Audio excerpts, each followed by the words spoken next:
স্মরণ থেকে যে মুখ ফিরায় নিল, আমার বন্দিগি, আমার ইবাদত, আমার হুকুম পালন আমি তার জীবন করে দেব সংকীর্ণ এবং তার হাসরের ময়দানে উঠাবো অন্ধ। এই জীবন সংকীর্ণ করার একাধিক তাফসির, এর মধ্যে একটা তাফসির হলো এইটা যে আল্লাহ জীবন সংকীর্ণ করে দিবে মানে তার কবরের মধ্যে তার কবরটাকে একেবারে সংকীর্ণ করে দিবে।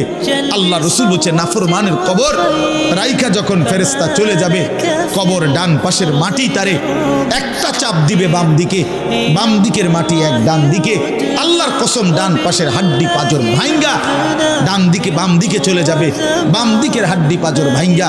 রাসূলুল্লাহ সাল্লাল্লাহু আলাইহি ওয়াসাল্লাম বলছে বন্ধু দেখেন হাত্তা তাখতালিফা আদলাউহু, এই দুই আঙ্গুল যেভাবে এভাবে একটার ভিতরে ঢুকে গেছে, খোদার কসম ডান পাশের হাড্ডি পাঁজর বাম পাশের হাড্ডি পাঁজর এইভাবে একটার ভিতরে ঢুকে যায়।